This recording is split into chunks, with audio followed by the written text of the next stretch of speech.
agreed to hear a case with wide-reaching implications, birthright citizenship. Lower courts had paused a Trump administration policy immediately as unconstitutional. For more, I want to bring in ABC's legal contributor, James Sample. Thank you so much for joining us, James. I knew you'd be back. You'd be back to talk about this. You know, some had felt that the court would not take this up. Is this an indication that the justices could be seriously thinking about overturning 125 years of legal precedent? Stephanie, it is a really good question, and the answer is we just don't know. But this is a remarkable moment when you consider that today, when the Supreme Court decided to consider this question, it effectively placed on the docket one of the Constitution's most settled commitments. This has, as you note, been the law for 157 years since the 14th Amendment was adopted in 1868. And it has been, as you note, a matter of settled Supreme Court precedent going all the way back to 1898, the principle known as jus soli, the birthright citizenship, based on the birth within the United States, on the soil of the United States, has been a settled matter and an important part of the American constitutional fabric. Whether the Supreme Court is seriously reconsidering that precedent is anyone's guess at this point. And what are the implications beyond just birthright citizenship? Well, if you declare an entire group of individuals who are born here and who have grown up here in many instances to not be United States citizens, you're essentially creating hereditary caste systems in which certain individuals will essentially have no place that they can call home. They were born here as children, they've grown up here as children, and even if the ruling is only prospective, which it really would have to be, you're going to have a whole range of logistical and frankly equal rights questions. You know, when someone is born in a hospital, do you really want the hospital to be focused first and initially on testing the citizenship of the parents in that instance? This is potentially Pandora's box in terms of civil rights in the most severe of ways. Oh man, I want you guys to hear these stats real quick, and then we'll get into this. AT, we'll start things with you. Right now, they're saying that there's an estimated 300,000 children a year that are born in the United States to parents who are here illegally. They're also saying that birth tourism, because we're one of the few countries that actually have this law on their books, birth tourism has exploded into a $2.5 billion global industry. You have a bunch of foreign nationals flying to the United States to secure U.S. passports for their children. I think you guys know that the United States is one of the only developed countries still offering unconditional birthright citizenship. Now, obviously, I think they talked about this. This is something that's been on the books for 150 years. But is it time to roll that back based off of what you just heard? 100,000 kids born here in the United States of America to parents that are here illegally. Is this something that we should continue to allow? AT, we'll start with you. When I first met Crystal last year, we had a significant amount of political conversations. And I said this before Trump was, I assumed that he was going to wind up winning, that this was going to most likely be one of the largest Supreme Court cases in his entire presidency, at least for this term. And it might even include his first one as well. When I was listening to what you just shared with us, Wise, the ABC report, it's the bias that is meant to trick Americans that always upsets me.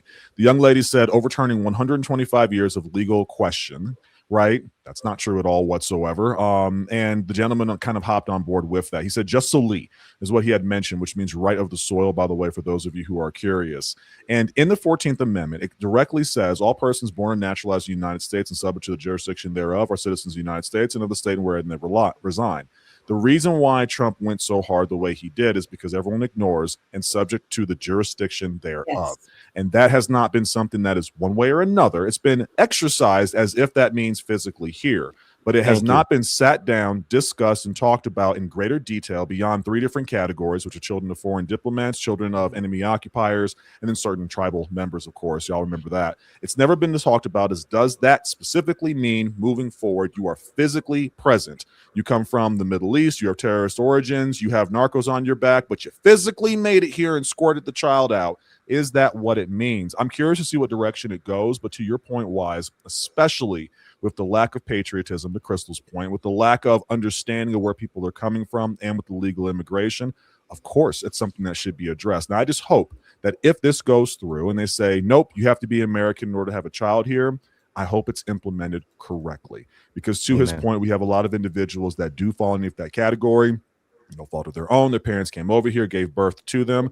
I doubt they're going to do this and retroactively take that away. I hope that if they wind up passing this and saying, nope, this is what the amendment says, they do it in such a way where individuals, stereotypically who are on the left, don't come up and say, well, this is hateful, this is mean, because I could see this being a riot. I could see this being a protest. I could see people being upset. We know where it usually comes from. But we have forgotten what American is. We've forgotten what pride in our nation is. And the more we let people come in and say, hey, if I just make it here to this land that we think is so great, it must be flowing with milk and honey, and I have a child here, then they'll be set up. But I won't teach them to love the country that I thought was going to be so great for them in the first place. I think it's about time that they've had this. I've been waiting for this. Ever since Trump took office, we knew the federal courts were going to shoot it down because that's what we do. Legal warfare against executive branches, and they've been continuing to do this playbook.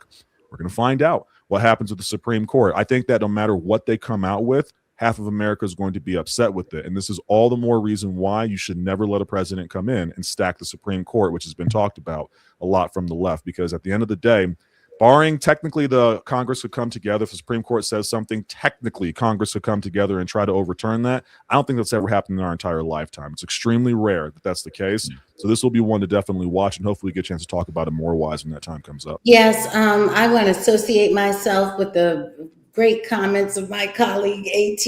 He's absolutely right. The 14th Amendment is a coupling.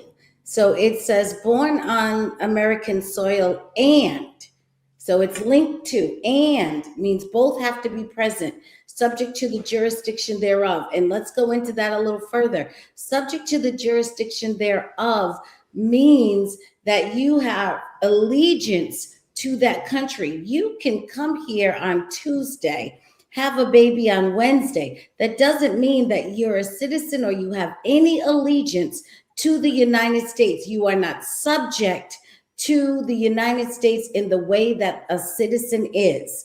So no, you are not also subject to the jurisdiction thereof. In fact, you may be subject of another jurisdiction where you came from. You may be a citizen where you came from. Your allegiance may be where you came from, because you have not gone through any type of process to tell us that you have switched your allegiance and are now subject under our Star-Spangled Banner. That is now what you have an allegiance to. So this idea, and if you notice, they tried to make this a healthcare issue by saying you don't want the doctor to have to start to determine. I guess they feel like healthcare would be the proper way to position this. My answer to that is yes. Once the child is born, I do want the doctor, when they're filling out all the other paperwork, mother's name, father's name, country of origin. I absolutely do want the doctor to do what the doctor already does. So this is not an added burden on the medical staff. And I also wanted to say that I hope, and if anybody remembers Trump's inauguration address in 2016, he was trying to lay out the foundation for what would be in hierarchical class in this country. And I was extremely impressed with that, which was that the caste system in this country would be first and foremost for Americans. When you say America first, what you are actually saying is we do want a caste system which prioritizes Americans first, prioritizes from who? From the government that we pay for, that represents us. Their first priority should be us. And all of their works, efforts, and dealings, we should be the priority of our government. This is not to say the government should ignore everything and everyone else.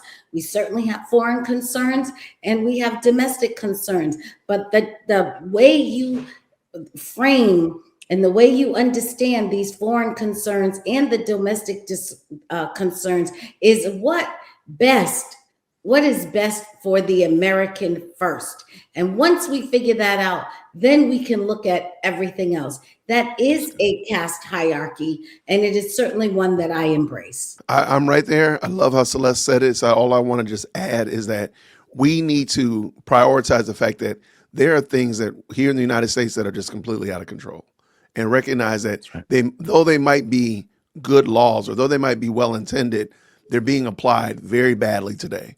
And we're not requiring certain things from our up and coming citizens and even our citizens that are keeping America moving in the right direction. I mean, we're not requiring, as you mentioned earlier about Somalis, like that. Why do we even have to tell you that? Like, why is it okay that literally people they're now grandstanding that they're from another country, they're here in this country, and they don't care about this country whatsoever? They only want to basically take advantage of what we have available. Like, come on. Like, why do we have to say that?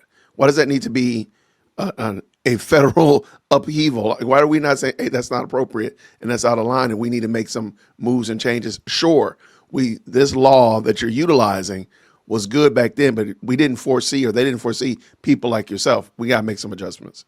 That's what I think. But, dope conversation for sure. I would agree. Do you think some form of amnesty for those that have been here in the country for, we'll say, 10 years or more? If you've been in the country 10 years or more, we're going to give those people amnesty. They're here already. Let's just go ahead and start making them pay taxes and go about things in a manner. If you got here during the previous administration, or maybe a little more than that, those people, y'all got to go.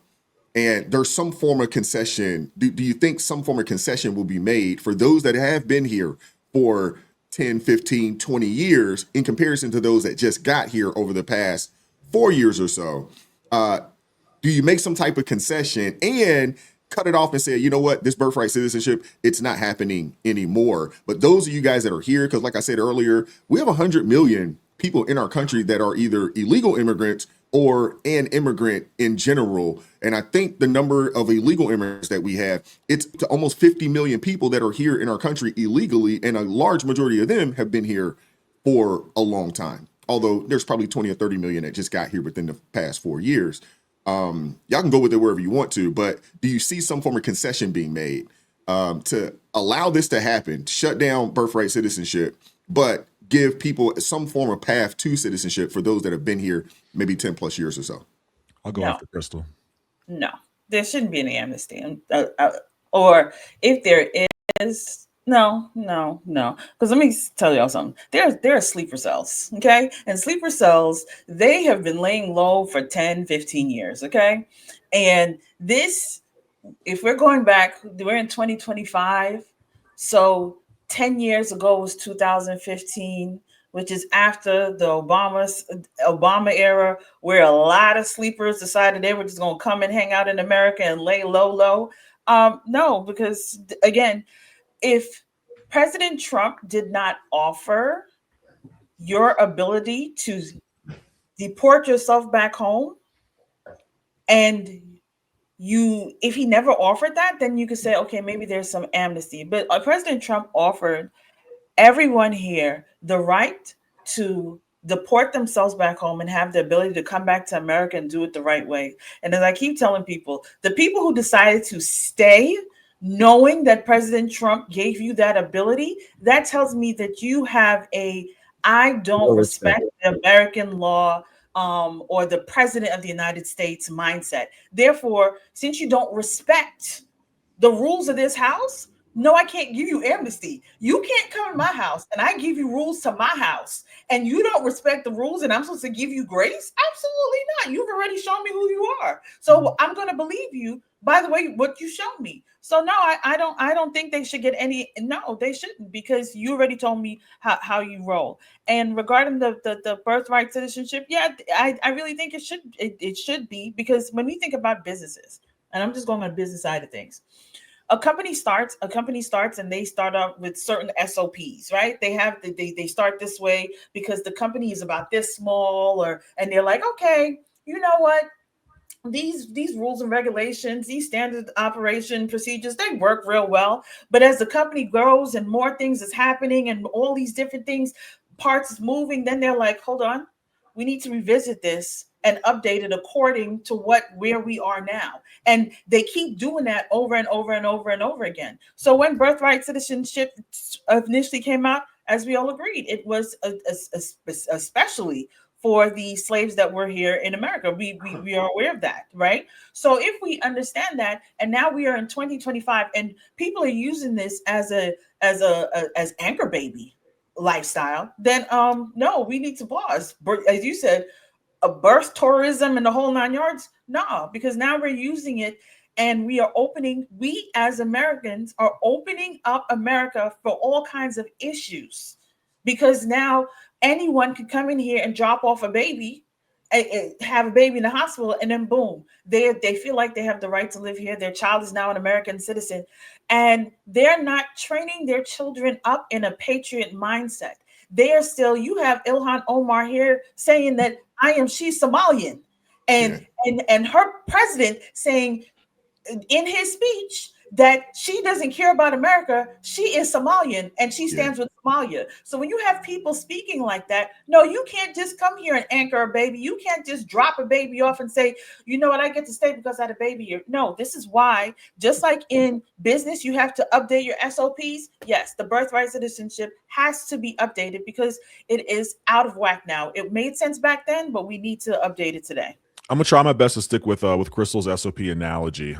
Please don't jump on me. Hear me out on this one. So I think there should be amnesty, and here's the reason why. I don't believe in giving somebody something for free necessarily, unless we're doing that to be charitable. But the problem is, to use the SOP analogy, we have grown so much as a nation from where we used to be at, and we have 50 states. We didn't have that initially when a lot of this was written. We have millions, hundreds of millions of more people than we did then. So we do have to update that. But the problem is, government is so complex. And because our government has remained the same, so let's say they come out and they pass this, and now you need to be an American citizen. Just like with the education system, we can't fix that without fixing the morality of the parents. Just like with the prison overcrowding situation, you can't fix that without fixing the police.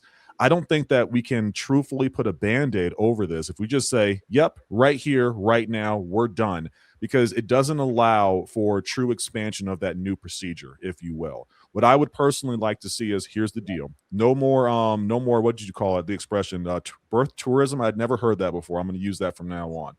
No more birth tourism. But here's the deal. We still have people who don't need ID cards to vote in this country. So yeah, we're going to say that if you've already gotten here and your parents escorted you out and you're here right now, you have grandfather system. We do this all the time in the military. You got X amount of months to get your butt inside of an office, get an ID card. If you are not a citizen, it's fine. We got you, right? We need to track where you're at, where you come from. You should be willing to volunteer this information. What do you have to hide? Right? You're not saying that you're in this nation to try and cause harm. You say you want to be here to be an American. You should have nothing to hide. Let's come through. Let's make sure you understand what it means to be an American. Let's go through that process. Let's make sure we know where you're at. And after those 3 months, once, kind of like what Trump did earlier, once we have given you an opportunity to objectively do the right thing, not supposed to be here, fine. We'll get you tracked so we know where you're coming from. We know what your intentions are. But if you're outside of those 3 months, now we've not completely whiplashed somebody who, while I disagree, has been in this country for decades. It's always been this way because we had the Bidens of the world, the Obamas of the world, who told them directly, it's okay, we can have something for that. Now you have a responsibility to do the right thing. And when you don't, then you cannot complain the National Guard is going door to door. And yes, absolutely. I'd put the National Guard on alert. I put the FBI on alert. I put every state agency on alert. We are starting to grow. We don't just have a new law in the SOP. We're going to enforce it. We're going to do it and have a transitional process here so that it's not an absolute whiplash to the American economy, to the individuals that are here. And you have an obligation as an American citizen to help us with this process. You have an obligation as an American citizen. We still have people who don't need ID cards to vote. I'm going to keep saying that because that's wild and ridiculous to me. We have to fix more than just one thing. If not, it sounds great. We can pat ourselves in the back. We got our victory for the next election cycle, and half the country is happy. But then we're just going to lead to more turmoil. We're not going to have a smooth process, a smooth system. And it's going to be a very critical period because whenever laws change, we're the most vulnerable. It's when we have any kind of advanced change in our government or system, transfer of power, we become vulnerable. So that's why I keep saying, I hope they implement it correctly. Because if the answer is just no, then what is their plan to go find individuals who are in violation of this now new law to deport them? We're already having issues with that right now with ICE and the way the liberals are behaving. I don't love saying, hey, you broke the rules, here's a free pass. That's why I say there has to be some kind of accountability for that. We may not punish you, put you in jail because we just passed this law, but you better bring your butt and show up and do the right thing and be about the red, white, and blue. And if not, have yourself a nice day. We'll send you back to where you came from. I'm with you, AT, on the amnesty aspect of things for those that have been here for a long time and they can prove that. I still think that they need to go through the naturalization process. Absolutely. I still think they should go through all of that. They're here already. On the flip side of that, those that just got here, we're going to give you an opportunity, an additional opportunity to self-deport. Y'all got to go. Yeah. Y'all got to go. And we got to cut off this birther tourism. I covered a story about 3 or 4 months ago, maybe a little more than that. There was a guy out in California, and this dude was making millions of dollars bringing women over from China, setting them up, in houses. They had a system. They had a system. This dude was making millions of dollars setting women up to be able to come over here for and have their children here, just to make sure that their kid gets that blue passport.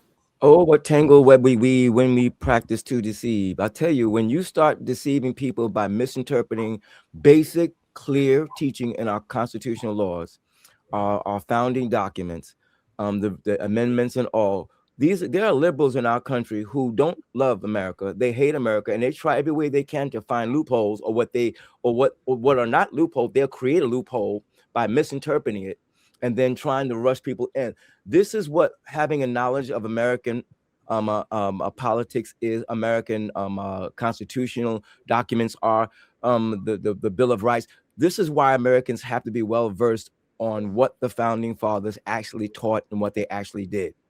Because when you let liberal politicians take the reign of what the interpretation of our founding documents are, they will do everything they can to undermine those founders' intentions. And that's what we see happening here. The laws made back then were for specific purposes, for specific people, for a specific reason. It did not give an open door for anybody to come over here and pop a baby out and become an American citizen. They know this, but see, it's not being taught in our schools. It's not being taught in our media, on our talk show. So Americans don't know. So we end up fighting for people thinking that's being unloving and uncaring. No, let's start at some point, like Trump is trying to do. And I don't agree on everything he does. But one thing he has to do, he has to shut down the border, and he has to start dealing with these misinterpretations of our laws so that these people don't think they have a right to be here and be called Americans. Now, again, to AT's and others' point, yes, you can't just shut the door because you're going to cause chaos.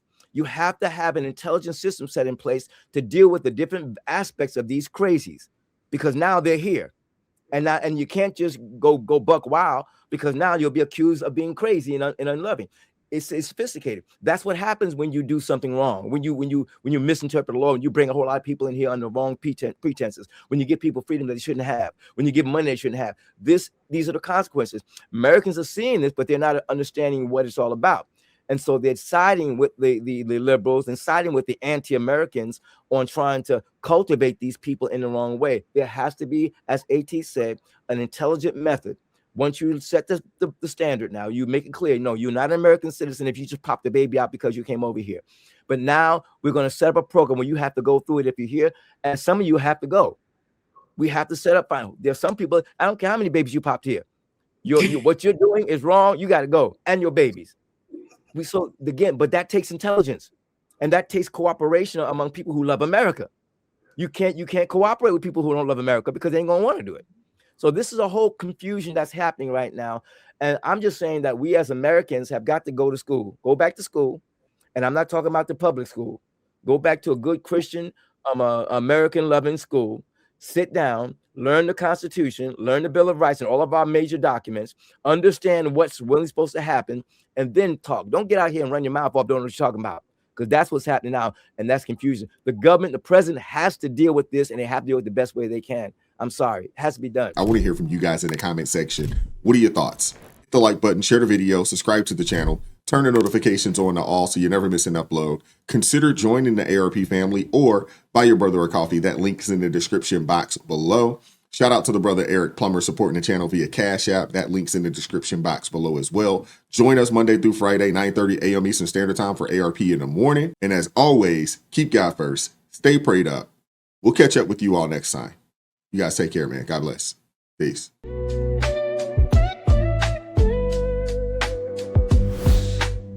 Vibes so raw, can't hide the truth. Words so sharp.